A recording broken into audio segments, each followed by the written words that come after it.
Day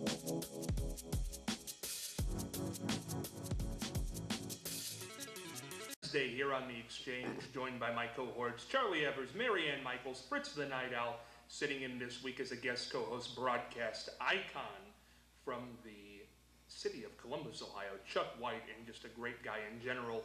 Joined today on the Thursday episode also by Brenda Donegan, another good pal of mine, to give you Brenda Donegan's Ohio in just a few moments. Before we do any of that, though, we need to thank our sponsors. The Ohio Neck and Back Pain Relief Center, Scott M. Gray, D.C., across from the Marion Center, between TSC and Kroger. Call 740-386-6580. Night Owl Theater, located on the net at fritzlives.com. For more info, email nightowltv@yahoo.com. That's NITEOWLTV@yahoo.com. And Bucyrus Placemats. To put an ad in, call Wayne at 419-562-8473, located at 116 Wayne Avenue in Bucyrus, also on the net at bucyrusplacemats.com. And now, as we do each and every day, we're going to start this Thursday off with Fascinating Facts with Charlie Evers. Charlie? All right, I don't know how to play bridge, but I understand the first perfect hand of bridge was played in Prospect. This was a long time ago, I think. And also in Prospect, they used to make fire trucks, of all things, and boats to travel the waters everywhere. Prospect was quite a town at one time. Still is. But I think the most interesting thing, during the Depression, Prospect had a chance to have sewers installed or a stone wall around their park. You know what they chose? Sewers. Stone wall around the park. That's why Prospect had more outhouses than per capita than most other towns. Boy, that is fascinating, Charlie. They still have the stone wall now. The other things would be gone, you know. Listen, I don't think you're telling the truth. I think you might be making things up. No, you travel down there sometime. Are the outhouses still there? No, they're gone because stone wall, you know, that lasted. I don't know what stone wall had. Now, wait a second. The outhouses are gone, so when did they put in the sewer? In 1977. Well, who was 76? 77? From the 1920s to 1977, you know what was going on in Prospect. That's why Bucyrus was the state odor capital of Ohio right up until the 1970s. How do you know that the first perfect game of bridge was played in Bucyrus, or playing in Prospect? Bucyrus? A lady by the name of Blanche Lauer told me that. How credible was she? That was the truth. Fine. I mean, she was a creditable lady. Okay, thank you, Blanche. And if you don't know what to do tonight, if that didn't put you to sleep right there, here's a guy who can give you something to do tonight. Very fascinating. The Flick Pick with Fritz the Night Owl. Fritz? Thank you, Scott.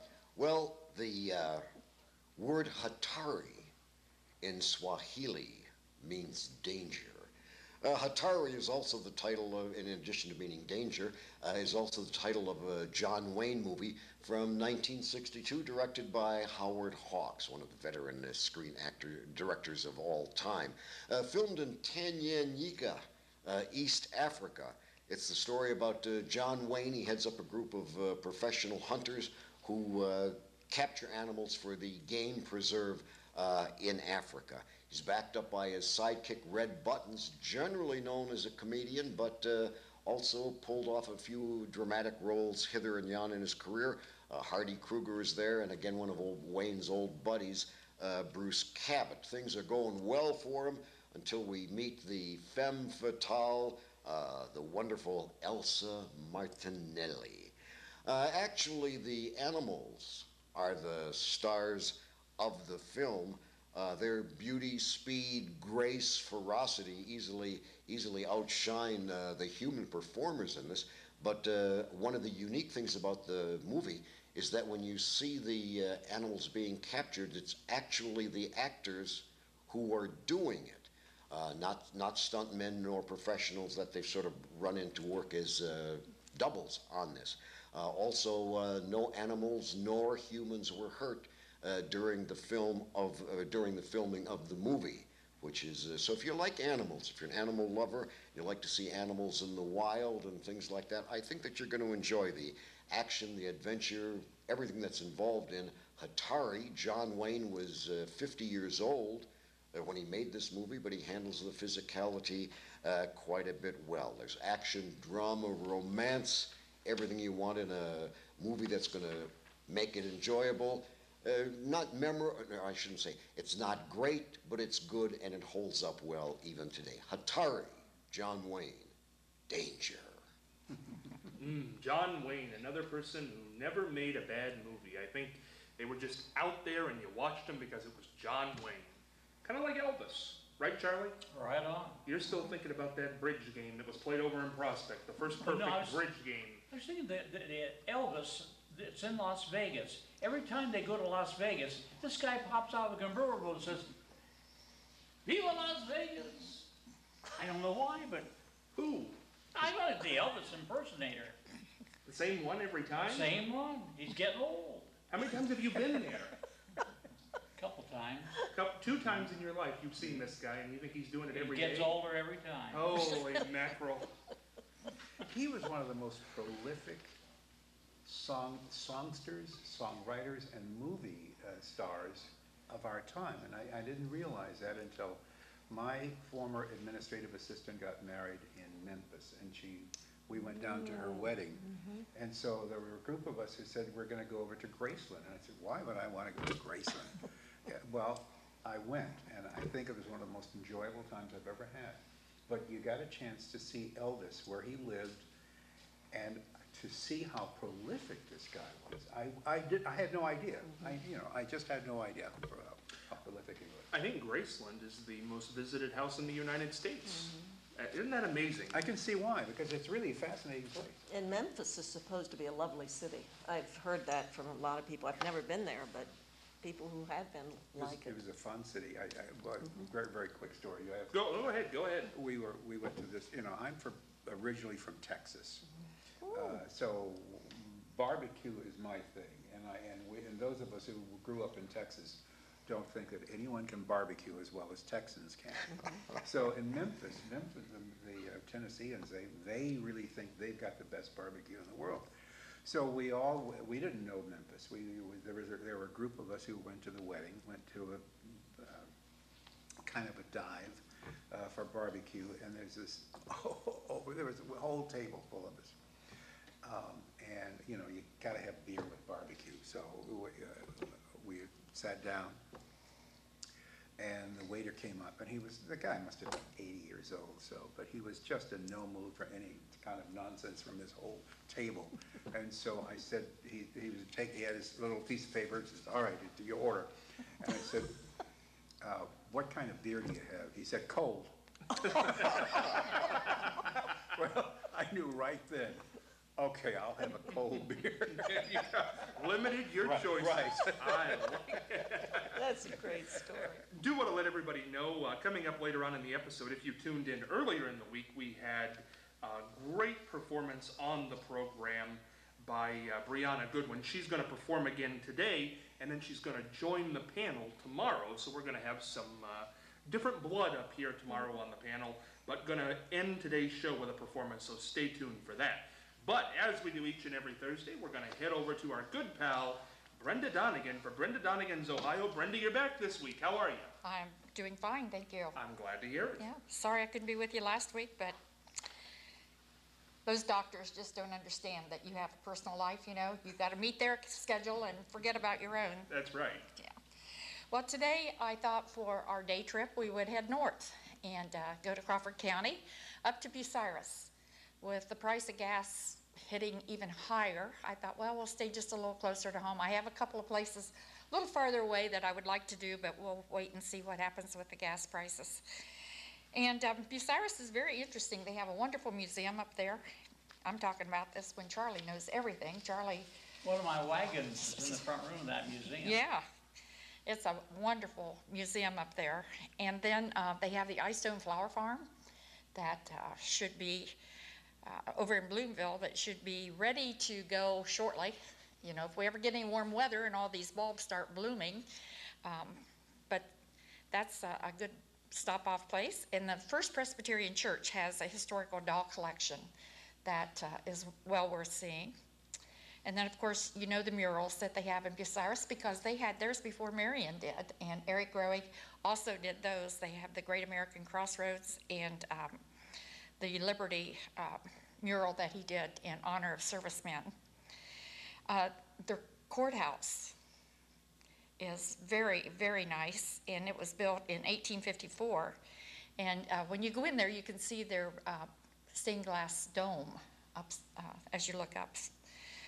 Very, very nice. I didn't know that Bucyrus had a mystery ball. We always hear about the revolving ball here in Marion, but I didn't know that they had one up there. It's made of bronze and concrete, and it's been moving on its base. Wonder So, how. I have no clue. Why don't you check that out, Scott, and let us know? I will go over to Bucyrus tonight and I will move Watch the ball that and ball. see what happens. Straight Watch. up Route 98, along the cemetery. We'll go together. Your wife's not home. She's out with the doctor. And then the Visitors Bureau up there every year has a production that is done by Visitors Bureau and some local community theater people called the Speakeasy. And the Speakeasy is an original underground hangout during the days of Prohibition, and that's where they hold their annual production. So that's always a good thing to think about. I haven't heard what it's going to be yet this year. For family fun, there's a couple of parks, the Auburn Lake Park and the Aumiller Park, both very nice, very clean. I took a busload of Primrose residents up there last summer. We went to Carl's shop, machine shop, I guess it was, but he has a collection of Elvis memorabilia and Coca-Cola. And it's actually a working garage. That's what it is Carl's Garage. It's a working garage, and you have to, make arrangements through the Visitors Bureau to be able to go in there. But the floor was clean, everything was clean. They were working on a couple of cars up front. They had several older cars in there, mostly Chevys, 57, 58, 59 Chevys, and some convertibles. Lots of Elvis stuff. One of our residents just went wild because she's a real Elvis fan. And that was kind of interesting. Very easy to get to because it's all one floor, especially for those that have difficulty walking. And of course, when I end, I always like to give you a place where you can go for dinner. And we're going to recommend Carl's Grog and Grill. All homemade food. Kind of looks like a dive. As Chuck said, sometimes when you go in those dives, that's where you find the best food. And we thought the food there was very good. As a matter of fact, I have folks who want to return there again this summer. So Gus's Grog and Grill, Bucyrus, Main Street. Just 20 minutes up the road. That's right. And of course, there's Carly's Bratwurst there that you can always buy. And then they have their Bratwurst Festival in August. So close by, lots of fun. Good food. Good food. Thank you, Brenda. when That's a I- great report. Excuse me. Oh, go ahead. When I first came to Marion 54 years ago, I thought it was Buckarus. Oh, I've heard them say that on TV. They go Bucharest, and I'm going, oh, gosh. Or Bucharest, and I'm I've going, heard Bucky Russ. Bucky And Russ. Bucky Bucky Russ. Russ. It's just like when they say Bellefontaine. I Yes. grew up over there, and that's Bellefontaine, so. Or Gallipolis. Well, in what is it? In Ohio, or in California, it's Carmel, California. In Indiana, it's Carmel, California. I went to Indiana one time and asked for Carmel. They said, "What? It's Carmel. It's Carmel." Which is how it's spelled. It's like in Texas, we've got the major city is Houston. In New York, it's Houston Street. That's And right. of course, there's Rio Grande and And Rio Rio Grande. Right. And Lima, Peru, and And Lima, Lima. Ohio. What, I think Phyllis Diller told a joke. Have you ever eaten Lima beans? It's Lima beans. So it's Lima, Ohio. You know, an interesting side note there to people who want to take a trip, and I hope it's still over there. I hope I'm not giving bad information. But 4 years ago on the Elvis note, there's a place over in St. Mary's, Ohio. This is as odd as it sounds, it's the truth. There's a guy over there whose legal name is Elvis Presley Jr., and he claims to be the son of Elvis Presley, and he's appeared on Hard Copy and all these shows. Nobody's ever disproved it. I interviewed him twice during my radio days. He's never given me the proof, but stranger things have happened, I guess. He does have a story. His mother was in a movie with Elvis. Does he have a birth certificate? He says he does. I've never seen it. Oh, here we go now. Oh, that's right. It's another birther. It's another birther movement right here in Call Ohio. Donald Trump. That's right. Donald Trump will be on this guy's Oh, backside yes. before you know it. But, you know, speaking of that, just here, what did everybody make of that? Did anybody really, sitting at this table, believe that Barack Obama was not born here? Did anybody buy that? Absolutely not. Absolutely not. Why did that get That's such so steam? ridiculous. It's because he's black. I'm It's- sorry.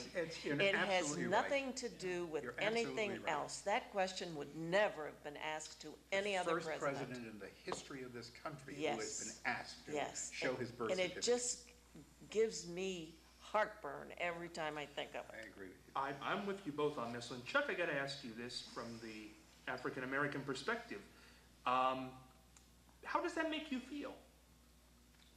Which, That question? that he was the only president ever asked to present his birth certificate. Well, it just shows you there are a group of people here who have nothing else better to do than to question what is so logical. I mean, when did Hawaii become a state?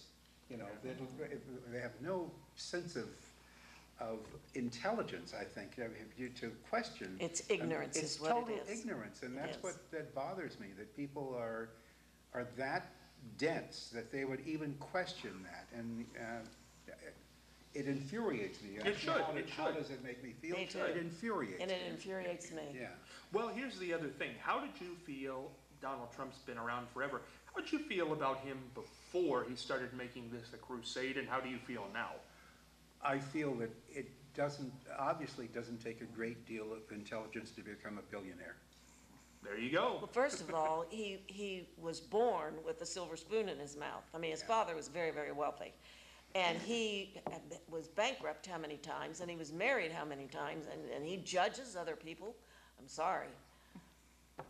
It's interesting. It's interesting. I think that anyone who is going to run for president, or he's thinking about running, and He won't. He he's won't. seriously thinking about it, but I don't think anyone in their right mind would vote for him. But at any rate, and I don't want to get political. Well, did but- any of you see the Washington Correspondents' I Dinner? haven't- I haven't- Oh, I did haven't he get reported. skewered? Yes. Oh, my, Yes. and he sat there and he was just livid. And I understand, I got to Oh, go interject ahead, the go ahead. president's comment Yes. there when he said that, there's a war going on in Afghanistan, and there's things that are happening in the world that are really serious. But Donald Trump has the biggest decision he's made is whether or not to fire Gary Busey on on the Celebrity Apprentice. He says, that would keep me up all night. I know. I love that line. Well, you know the thing about Donald Trump is, and nobody talked about it, about 5 years ago now, but when he got into this war of words with Rosie O'Donnell, he was calling her things that were, I know. he called her, he went after it, fat, lesbian, things that maybe, I don't want to say that she is, but things that he really went in the public and just beat her over the head, and because she made fun of his hairstyle, I didn't really understand that. Everyone makes fun of his hair. But you know what worries me is that there are people out there that believe that. I mean, what is our country coming to when people believe those ridiculous things? It just makes me sick. Well, back in the 20s, H.L. Mencken said, I paraphrase, nobody ever lost money underestimating the brains of the American public. So, How- H.L. Isn't that said it sad? in the 20s, Yes. sadly Yeah. still proved true today. Charlie, how are historians going to look back at this time when we had the first African-American president and we had people getting press asking for his birth certificate? How are people going to look at that 20, 30, 40 years from now? I doubt if anyone will remember really the quest for the birth certificate. They'll remember more of a man who served his country well. But you know what? People still remember McCarthy, and he turned into quite a joke. People remember these Yes, they little do. strange things. You know, the one thing I want to, and we're running short on time, and I do want to get Brianna up here again. She's going to sing a great song for us. But last week we did an episode on, is news still factual? And I think I was the only one who said that I don't believe just because it's on television, newspaper, and radio that it's still factual. I still need to stick with that, because when I watched that tape last week of us discussing that, yes, it would be not in their best interest to report something that wasn't true, but pick up a newspaper, and it's not always on the editorial page when they are, it's not just describing adjectives, it's adjectives that would make you slant. We just passed a primary election, and I read many things in newspapers and on radio that were not political ads, but if you took it out of the newscast and you gave it to somebody and said, read this or look at this, it would be a political ad. It's just certain adjectives for levies, for things of that nature. I don't know that the news does follow as strict guidelines as they once did. I think the internet's changed it because they don't want to be last. They don't want to be last in getting it. Chuck, you weren't here for that conversation. Do you feel that the mainstream news, I'm talking about CBS, ABC, NBC, and the networks, not even cable, do you think just because they're on television that they try to get it right, they're still Walter Cronkite like they were 30 years ago? I really do, Scott. I really do. I think that news makes every effort in all of the major networks and even the local television stations, except one, not local, but national. Does it begin with an F? Yes, or it begins with an F. Its initials are FOX. Or it could be, I guess the female version would be Vixen. But at any rate, yes. I think they make every effort to be accurate, and I don't think that they purposely distort the news. I think very much of what you hear, it depends on your own political perspective and how you interpret it. But for instance, CNN, I don't think that there's a negative thing about that organization. Mm-hmm. And I can't, as I said, I can't say the same thing about one of the Vixen. Well, I would say that about CNN too, and I'm not saying they're all like that. I'm just saying, local newspapers are one I know we're running short on time. Local newspapers are one that, they used to have a lot more pages, and I thought the content was better. We're going to talk a little bit about this tomorrow because I think this is an important subject. We're going to wrap up this Thursday with another great number by a great performer. You're going to be hearing her name all over the place, Brianna Goodwin. Brianna, take it away.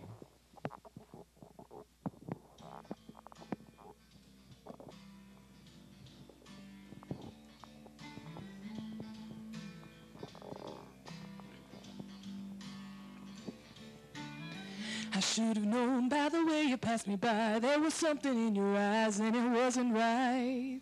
I should have walked, but I never had the chance. Everything got out of hand and I let it slide. Now I only have myself to blame for falling for your stupid games. I wish my life would be the way it was before I saw your face. You stole my happy, you made me cry. Took the lonely and took me for a ride, and I wanna undo it. You had my heart, now I want it back. I'm starting to see everything you lack. Boy, you blew it, you put me through it. I wanna undo it. Na na na na na na na na na na na na na na. Now your photos don't have a picture frame, and I never say your name, and I never will. And all your things, well, I threw them in the trash, and I'm not even sad. Now I only have yourself to blame for playing all those stupid games. I wish my life would be the way it was before I saw your face. You stole my happy, you made me cry. Took the lonely and took me for a ride, and I wanna undo it. You had my heart, now I want it back. I'm starting to see everything you lack. Boy, you blew it, you put me through it. I wanna undo it. Na na na na na na na na na na na na na You want my future, you can't have it.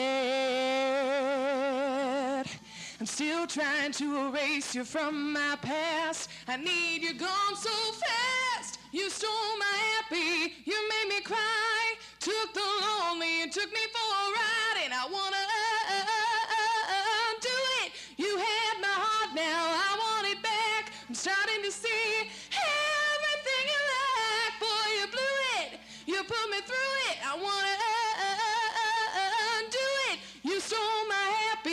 You made me cry. Took the lonely and took me for a ride. Boy, you blew it. You put me through it. I wanna do it. Hey, on a Thursday here on the Exchange. You won't want to miss tomorrow. Tomorrow is our spooky Friday the 13th episode. Brianna Goodwin, you've heard her sing. Now she's going to join the panel. Add us as a friend on Facebook, The Exchange Marion. We'll be back tomorrow for a TGIF. Make it a great Thursday.